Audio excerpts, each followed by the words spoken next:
नमस्कार, Manoj Tiwari talk show में आपका स्वागत है। आज मेरे साथ इलाहाबाद के वरिष्ठ पत्रकार और राजनीतिक विशेषज्ञ, जिनके अनुमान बहुत सटीक होते हैं और अपने अनुमान के बारे में जो है बहुत जाने जाते हैं, फेसबुक पर लिखते हैं तो हजारों लाइक और कमेंट्स आते हैं, मोहम्मद मोइन सर हैं, जो मेरे गुरुजी भी हैं। आज हम मोहम्मद मोइन सर से प्रयागराज की राजनीति पर और थोड़ा सा प्रदेश की राजनीति पर ढेर सारी बात करेंगे। मोइन सर, आपका बहुत बहुत स्वागत है मेरे टॉक शो में। धन्यवाद मनोज जी। सबसे पहले तो मैं ये जानना चाहता हूँ, जो सभी लोग जानना चाहते हैं, कि चुनाव के बाद जब जो है परिणाम आने होता है, सभी लोग इंतजार करते हैं कि मोहम्मद मोइन जी ने जो है क्या प्रोडक्शन किया है, क्या अनुमान लगाया है। इतना सही अनुमान आप लगा कैसे? देखिए, हम लोग फील्ड पे रिपोर्टिंग करते हैं, फील्ड पे जाते हैं और जो आम वोटर होता है उसकी नब्ज टटोलने की कोशिश करते हैं। ज्यादातर लोग क्या करते हैं कि वो अंकगणित का फार्मूला लगाते हैं। जब गणित का फार्मूला लगता नहीं, लोग एक सेट माइंड करके निकलते हैं। खासकर कास्ट बेसिस पर लोग जोड़ते हैं कि ये ब्राह्मण है, ये पिछड़ा हुआ है, ये दलित है, ये मुस्लिम है, तो ये फला के साथ ही जाएगा। जबकि हकीकत में ऐसा होता नहीं है। ये उत्तर प्रदेश में, खासकर उत्तर भारत के राज्यों में ये होता जरूर है कि कास्ट बेसिस पे वोट पड़ते हैं। हाँ, लेकिन वो मिथक अब टूट रहा है, धीरे धीरे करके कम हो रहा है वो प्रचलन। तो वहाँ पर लोगों का अनुमान जो है वो गलत हो जाता है। तो लोगों के बीच अगर आप जाइए और उनके मन के समझिए कि वो किस आधार पर वोट कर रहे हैं, तब आपको लोगों की भावनाएं पता चल जाएगी, उनका अनुमान। इसी आधार पे आपका अनुमान जो है वो सटीक निकलता है और सभी लोग इंतजार करते हैं। बंद कमरे में, एसी कमरे में बैठ करके वो नहीं अनुमान निकाला जा सकता। अगर आप फील्ड में जाएंगे, वोटरों के बीच जाएंगे, वोटरों से ये समझने की कोशिश करेंगे कि उनके मुद्दे क्या हैं, किस आधार पर वोट करेंगे वो, तब आप अनुमान के काफी नजदीक पहुंच सकते हैं। अच्छा, मैं ये जानना चाहता हूँ सर, आज जो है राजनीति किधर जा रही है, जबकि जो है रोज नए नए दल बनते जा रहे हैं, एक बहुत बड़ा गठबंधन लोकसभा में फेल हो गया, तो आज प्रदेश की राजनीति, उत्तर प्रदेश की राजनीति किधर जा रही है? आपको क्या लगता है एक राजनीतिक विशेषज्ञ? देखिए, उत्तर प्रदेश में जो सरकार है उसके कामकाज से लोग उतना संतुष्ट नहीं है जितना उनको अपेक्षाएं थी। लोगों की हो सकता है कि अपेक्षाएं बहुत ज्यादा रही हों, इस वजह से सरकार उनकी उम्मीदों पर खरा ना उतर पा रही हो। लेकिन सरकार के पक्ष में कह लीजिए या भारतीय जनता पार्टी के पक्ष में कह लीजिए, एक बहुत बड़ा मजबूत आधार ये है कि विपक्ष जो है वो बिखरा हुआ है, तीन तरफ चार तरफ बिखरा हुआ है। समाजवादी पार्टी है, बीएसपी है, प्रियंका गांधी भी कांग्रेस में संजीवनी फूंकने का काम कर रही हैं। उधर चंद्रशेखर रावण ने नई पार्टी बना ली है जो पश्चिमी उत्तर प्रदेश में अपना प्रभाव 2-3 मंडलों में रखती है। तो विपक्ष के बिखराव को अगर हम देखें तो भारतीय जनता पार्टी को रिपीट करते हुए हम देख सकते हैं। लेकिन अगर कोई नया समीकरण बन करके सामने आता है तब भारतीय जनता पार्टी लग रहा है कि राजनीति जो है वो एक संयुक्त विपक्ष और एक भारतीय जनता पार्टी, इसी दो बीच में। देखिए, एक भारतीय जनता पार्टी एक मजबूत सशक्त दल है ही है, सत्ता में है, 300 से ज्यादा उसके पास विधायक हैं उत्तर प्रदेश में, 64-65 उसके सांसद हैं। लेकिन अगर विपक्ष में बात करें कि कौन लड़ेगा, तो अलग अलग जगहों पे अलग अलग पार्टियां लड़ेंगी, अलग अलग लोग लड़ेंगे, और विपक्ष के बिखराव का फायदा ही भारतीय जनता पार्टी को मिलता, 2022 में मिलता दिख रहा है। हालांकि अभी 2 साल का वक्त है, 2 साल में कोई गठबंधन भी बन सकता है, कांग्रेस का किसी पार्टी के साथ समझौता हो सकता है, या छोटी छोटी पार्टियों का किसी के ये तो अभी लेकिन ये देखना होगा कि भारतीय जनता पार्टी से लड़ता कौन है। नंबर 2 की लड़ाई 3-4 पार्टियों में है। ये मेरा सवाल होगा, ये मैं ये जानना चाहता हूँ सर, जैसे हम लोग राजनीति में रिपोर्टिंग आप करते हैं और हम लोग भी कुछ राजनीति में रुचि रखते हैं, हम लोग ये देखते हैं कि कोई भी सरकार हो, चाहे वो सपा की पहले रही हो, चाहे बसपा की रही हो, चाहे वो भाजपा की रही हो, चाहे पहले कांग्रेस की भी रही हो, या आज, वो जो है मूल रूप से अपने वायदे नहीं पूरा कर पाते हैं। और जनता वोट देने के बाद कहती है अरे कुछ नहीं किया, कुछ नहीं किया। और जब वोट देने की बारी आती है तो वो जाति, धर्म और क्षेत्र इसी नाम पर ही वोट करने लगती है, फिर नहीं देखती कि काम किया कि नहीं किया। ये टेंडेंसी बदलेगी कि? दरअसल उत्तर प्रदेश जो है वो विकास के मायने में बहुत पिछड़ा हुआ है। तो लोगों की अपेक्षाएं बहुत ज्यादा होती, चाहे वो कोई भी पार्टी हो, चाहे कोई भी सरकार हो, लोगों की अपेक्षाएं बहुत ज्यादा होती हैं। ऐसे में किसी भी सरकार, किसी भी पार्टी के लिए उसे पूरा कर पाना, क्योंकि जो संसाधन है वो बहुत सीमित होते हैं सरकार के पास, बहुत पैसा नहीं है, बहुत अर्थव्यवस्था वायदे तो ज्यादा कर देते हैं, वायदे ज्यादा हो जाते हैं। हमने देखा कि जैसे पिछली समाजवादी पार्टी की सरकार थी, अखिलेश यादव ने मुफ्त टैबलेट और लैपटॉप देने का वायदा किया था, बेरोजगारी भत्ता देने का वायदा किया था, लेकिन वो 1 साल के अंदर ही फेल हो गया। उन लोगों को 1 साल ही दे पाए, बाकी नहीं दे पाए जो है वो। बेरोजगारी भत्ता कुछ ही महीने मिला, बंद हो गया। लैपटॉप और टैबलेट बटे नहीं, लैपटॉप भी बटे सिर्फ 1 या 2 बार बने। सरकार ने वायदा किया था लैपटॉप और इंटरनेट दोनों देंगे, वो आज तक नहीं दे पाई। तो यही होता है, सामने चुनौतियां बहुत होती है, उनमें से उसको मेरिट पर चुनना होता है कि हमें क्या करना है। जैसे ये जो मौजूदा सरकार, इसने तमाम चीजों में धीरे धीरे विधवा पेंशन में और बाकी चीजों में जो है थोड़ा थोड़ा मत बढ़ाया है। आशाओं के मानदेय में जो है वो थोड़ा बढ़ाया, लेकिन वो इतना थोड़ा है कि वो बहुत पता नहीं चलता जो है। लेकिन ये है कुछ ना सही से कुछ तो बेहतर होता है। अच्छा सर, मैं ये जानना चाहता हूँ, प्रयागराज की बात करता हूँ।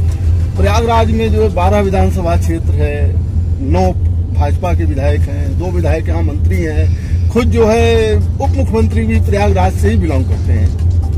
मैं ये जानना चाहता हूँ कि सारा श्रेय तो उप मुख्यमंत्री ले जाते हैं किसी काम का, और मंत्रियों की क्या उपयोगिता रह गई है, या है भी कुछ? नहीं, ऐसा नहीं है। कुंभ के लिए जो उप मुख्यमंत्री जी हैं, उन्होंने कुंभ को कुंभ के नाम पर इलाहाबाद का, प्रयागराज का बहुत विकास कराया। यहाँ पर सड़कों का जाल बिछ गया, चौराहे बन गए, सड़क जाम से निजात मिल गई जो है लोगों को। वो तो हुआ। और ये उनकी वजह से ही हुआ। नहीं, पहले भी बहुत सी सरकारें रहती थी, बहुत सरकारों में मंत्री रहते थे। बीएसपी की सरकार में यहाँ 2-2 कैबिनेट मंत्री थे और भी मंत्री थे, लेकिन उतने विकास कार्य हुए नहीं। तो ये कहा जा सकता है कि मुख्यमंत्री ने प्रयागराज से अपना रिश्ता बनाए रखा। वो चुनाव भले विधान परिषद का लड़े, लेकिन वो प्रयागराज को नॉमिनेट नहीं हुए, चुनाव लड़े, निर्विरोध निर्वाचित हुए, वो अलग बात। किसी ने जो पर्चा नहीं, तो वो जीते जरूर, लेकिन वो प्रयागराज को ही आज भी अपना कर्मभूमि मानते हैं जो है, और वो प्रयागराज के लिए बहुत जूझते रहते हैं और चाहते हैं कि यहाँ ज्यादा से ज्यादा विकास हो, ज्यादा से ज्यादा काम हो। बाकी मंत्री भी काम करते रहते हैं, चाहे वो सिद्धार्थनाथ हो, चाहे नंदी हो, चाहे वो रीता जी रही हो अभी सांसद के तौर पर। बेटर किसको मान सकते हैं, मानेंगे? अगर आपको नंबर देना हो तीनों मंत्रियों में, उप मुख्यमंत्री को लेकर के, तो पहले नंबर आप किसको रखेंगे?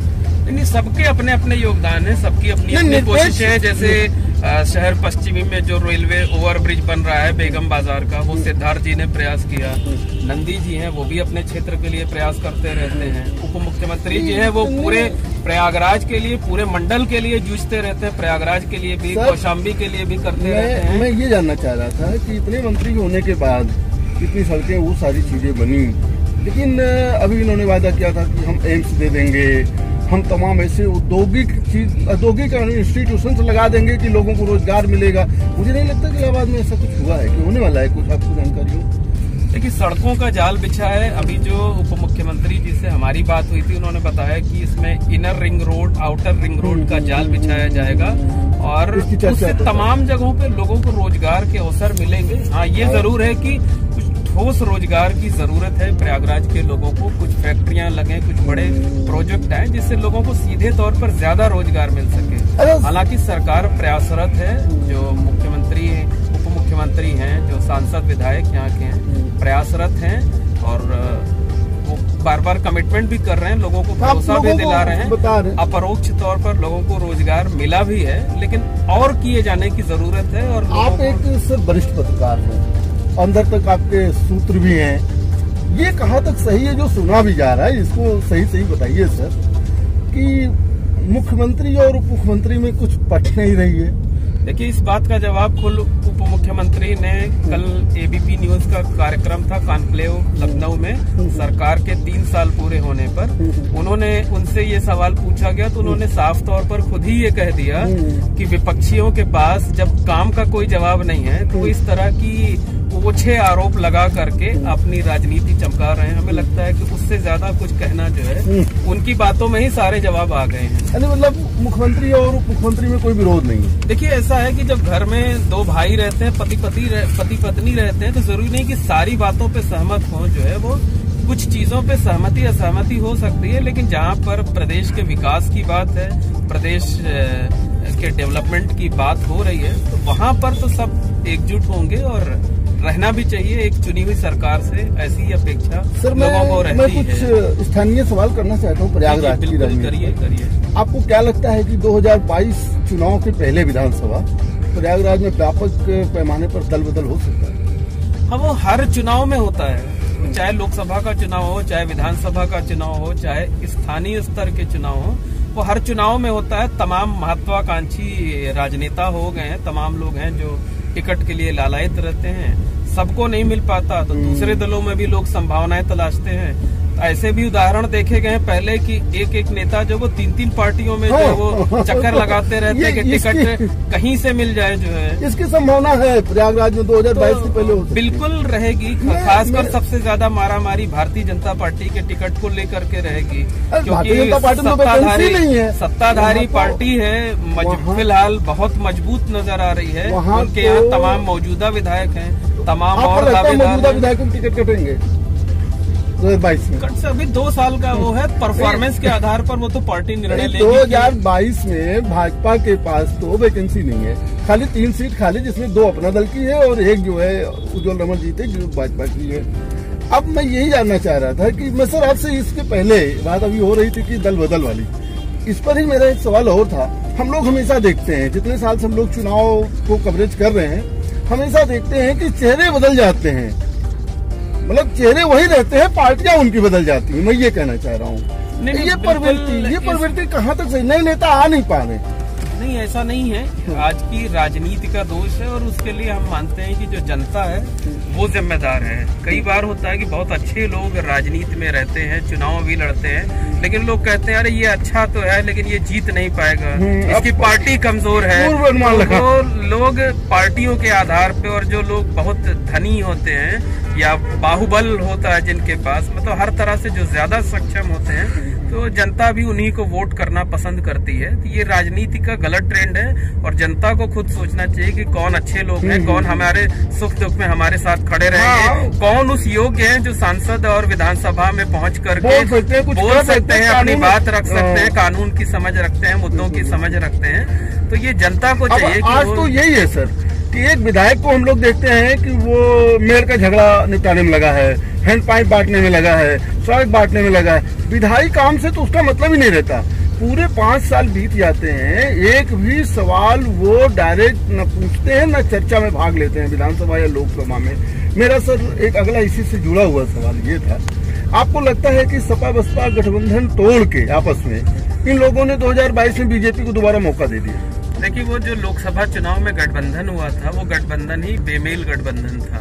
दोनों वैचारिक तौर पे कहीं मेल नहीं खाते थे, अवसरवादी गठबंधन था और उनको ये लगा कि शायद जो जातीय आधार है उसके बिना पर हम कामयाब हो पाएंगे। लेकिन जनता ने विकास के मुद्दे को मोदी के चेहरे पर वोट किया और वो गठबंधन फेल हो गया। हालांकि उसमें जो है वो मायावती तो उनको फायदा हुआ, अखिलेश यादव को नुकसान हुआ, लेकिन मायावती ने पहल की, 1 हफ्ते के अंदर ही गठबंधन तोड़ दिया। तो समाजवादी पार्टी के साथ लोगों की थोड़ी सी सहानुभूति हुई कि उन्होंने गठबंधन से का फायदा भी लिया और उसके बाद गठबंधन को तोड़ भी दिया। तो अब देखना यह है कि दोनों पार्टियों में कौन नंबर 2 की लड़ाई लड़ने के लिए आगे आता है। जो अपने आप को ज्यादा मजबूत पेश करेगा वो भारतीय जनता पार्टी के मुकाबला करेगा। जनता के मन में ये रहेगा कि अगर भाजपा को चुनौती दिलानी है तो किसको हम सामने रखें, समाजवादी पार्टी को या बीएसपी? सर, हम लोग तो मीडिया से बिलोंग करते हैं, आज मीडिया के ऊपर भी एक चुनौती है अपने को साबित करने की, क्योंकि कुछ ये हम लोग ऊपर आरोप लगता रहता है कि ये बायस्ड हैं, कि पार्टिकुलर पार्टी से जो है ये लोग संचालित होते हैं, इनसे ये कहाँ तक व्यवहारिक जीवन में उचित है? आप तो बहुत अनुभवशील। देखिए, ऐसा है कि विपक्षी पार्टियों ने पिछले कुछ सालों में लोकतांत्रिक संस्थाओं को जो है बहुत कमजोर करने की कोशिश की है। कमजोर राजनीतिक पार्टियों ने जो है, खासकर विपक्षी पार्टियों ने चुनाव आयोग पर सवालिया निशान खड़े कर दिए कि वो बेईमानी करा रही, न्यायपालिका पर भरोसा नहीं है, मीडिया को आप कटघरे में खड़ा कर देते हैं, आपको अकाउंटेंट जनरल पर भरोसा नहीं है, आपको किसी चीज पर भरोसा नहीं है, सिर्फ इसलिए कि आप बहानेबाजी खोजते, आप सीधे तौर पर हार को स्वीकार नहीं कर पाते। हम ये जरूर कह रहे हैं कि मीडिया को भी और काम में अपने पारदर्शिता लाने की, ईमानदारी दिखाने की जरूरत है। लेकिन जो आरोप लगते हैं, हमें लगता है कि बहुतायत ये गलत आरोप लगते हैं और राजनीतिक दल जो अपनी महत्वाकांक्षाएं पूरी नहीं कर पाते हैं, अपनी हार स्वीकार करने के बजाय वो दूसरों पर मतलब कि फील्ड में काम करके मीडिया वो करके अपना वोट बैंक बचाए रखने की वो कवायद होती है। जैसा हमने पहले देखा कि बहुजन समाज पार्टी कहती थी मीडिया से दूर रहो, मीडिया के लोग गुमराह करते हैं, सही बातें नहीं दिखाते, और आज उनकी मुखिया जो है वो हर रोज प्रेस नोट जारी करती हैं, हर तीसरे दिन प्रेस कॉन्फ्रेंस करती हैं। सर मैं दो सवाल अंतिम मेरे हैं। पहला तो अंतिम ये है कि क्या कहते हैं कि आपको क्या लगता है कि आज की राजनीतिक दौर जो चल रहा है, जो राजनीतिक सिनेरियो बन रही है पूरे प्रदेश में, इसमें सबसे ज्यादा नुकसान किस पार्टी का हुआ? देखिए, सबसे ज्यादा नुकसान तो हमें लगता है कि समाजवादी पार्टी का हुआ है। समाजवादी पार्टी कुछ सालों पहले तक 2017 तक सत्ता में थी, पूर्ण बहुमत के साथ सरकार उसकी थी, उसको तो और फायदा, उसकी सरकार गई तब भी उसको नंबर 2 की हैसियत रखना चाहिए था। लेकिन अगर हम लोकसभा चुनाव में देखें तो उसकी सिर्फ 5 सीटें आई और बहुजन समाज पार्टी दूसरे नंबर पे पहुंच गई 10 सीटें जीत कर। विधानसभा में लेकिन विधानसभा में चीजें बदलेंगी, कितना बदलेंगी, किस पक्ष में जाएंगी, क्योंकि उत्तर प्रदेश जैसे राज्य में जहाँ पर कई पार्टियां हैं, सक्रिय हैं, सीधी लड़ाई नहीं होती, तो वहाँ 2 से 3% वोट जो है वो बहुत बड़ा फर्क सीटों के लिहाज से पैदा कर देती है। तो जो ज्यादा सक्रिय होगा वो भारतीय जनता पार्टी से मुकाबला करेगा, चाहे वो समाजवादी पार्टी बन के आए, चाहे बहुजन समाज पार्टी। और हमें लगता है कि 2022 में कोई एक पार्टी बहुत बुरी तरह जो है वो फ्लॉप होगी, लोगों के उससे समाप्त होने के कगार पर रहेगी। खत्म तो पूरी तरह नहीं होगी, लेकिन वो समाप्त होने के कगार पर रहेगी। एक पार्टी कोई भी बहुत मजबूती से लड़ेगी, एक पार्टी खत्म हो गया। वो सपा बसपा में कौन सी है, ये अभी 2 साल का वक्त है, 1.5 साल के बाद ही वो क्लियर हो पाएगा। सर, मेरा एक अंतिम सवाल है, मैं ये जानना चाह रहा हूँ कि जैसा आजकल देखा जा रहा है, सिचुएशन भी देखी जा रही है, सरकारें जो ज्यादा मजबूत होती है बहुत मनमानी करती हैं। आपको नहीं लग रहा है कि प्रदेश सरकार भी और केंद्र सरकार भी आज मनमानी कर रही है, जिससे जनता में उसकी छवि खराब होती जा रही है? आम पब्लिक, पढ़े लिखे लोगों की बात कर रहा हूँ उसमें। देखिए, कोई सरकार, क्योंकि भारत ऐसा देश है जहाँ पे साल के 5 साल लगातार चुनाव होते हैं, हर दूसरे महीने, हर कुछ महीने के बाद चुनाव होते हैं। बिल्कुल। यानी जो राजनीतिक दल है उनको हर कुछ महीने के बाद वो इम्तिहान देना होता है। तो कोई सरकार ऐसा काम नहीं करती कि जिसकी छवि खराब हो, उसके ऊपर तानाशाह होने का ठप्पा लगे। कुछ लोगों की जरूरी नहीं कि एक फैसला वो सबको खुश कर दे या सारे लोगों को नाराज कर दे। तो तमाम फैसले ऐसे होते हैं जो कुछ लोगों को पसंद आते हैं, कुछ को नापसंद आते हैं। जिनको नापसंद आते हैं वो लोग विरोध के स्वर तेज कर देते हैं। और हमारे देश में तो ये परंपरा भी है कि विरोध के लिए विरोध नहीं होता है, मतलब मुद्दों पर विरोध नहीं होता है, सिर्फ दिखाने के लिए विरोध होता है, विरोध दिखाने के लिए विरोध होता है। तो कई मामले इस तरह भी आए हैं, लेकिन ये है कि सरकारों को और ज्यादा जो है कुछ इस तरह की काम करने चाहिए कि जो बहुतायत में लोगों को स्वीकार हो, मंजूर हो। प्रयागराज पर एक और टिप्पणी छोटी सी आप दे दीजिए। प्रयागराज में जो 2017 में विधानसभा के परिणाम रहे हैं, 2022 में वही रहेंगे या कुछ बदलेंगे? अभी तो कुछ कह पाना बहुत जल्दबाजी होगी। जैसे हमने बताया कि यहाँ भी विपक्ष पूरी तरह से बिखरा हुआ है। भारतीय जनता पार्टी के सामने अगर आप देख लीजिए कि किस सीट पर कौन सी पार्टी लड़ेगी, तो अभी यही तय नहीं है। तो अगर विपक्ष में इसी तरह से बिखराव रहा तो हमें लगता है कि 2022 में भारतीय जनता पार्टी के लिए स्थितियां और अनुकूल ही हो सकती हैं और बढ़ ही सकती है। नुकसान होता तो नजर नहीं आता है आज के हिसाब से, मैं बता रहा हूँ, क्योंकि विपक्ष पूरी तरह से बिखरा हुआ है। आपसे बातचीत करते हुए, आप वरिष्ठ पत्रकार हैं, इसमें जो है और जानकारी आप बहुत अच्छी रखते, पकड़ रखते। एक चीज मैं और जानना चाह रहा था कि भारतीय जनता पार्टी की सहयोगी अपना दल है। एक सहयोगी तो चली गई, भारतीय समाज पार्टी, अब एक सहयोगी अपना दल है। अपना दल को भी भारतीय जनता पार्टी कोई महत्व नहीं दे रही है। आपको क्या लगता है कि अपना दल को कमजोर करके भारतीय जनता पार्टी सफलता पा लेगी?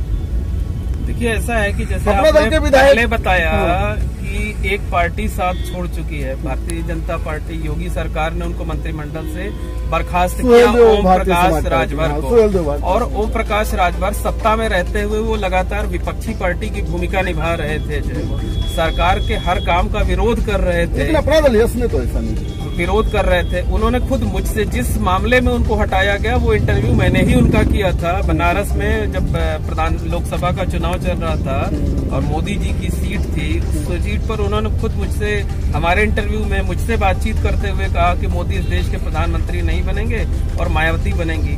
ये कौन सा गठबंधन हुआ, ये कौन सा सहयोगी दल हुआ कि आप ऐन चुनाव के टाइम जो है आप विपक्ष का गुणगान कर रहे हैं और अपनी ही गठबंधन को आप कह रहे हैं कि वो फेल हो रहा है। तो कोई भी इस तरह की चीजें बर्दाश्त नहीं कर पाएगा।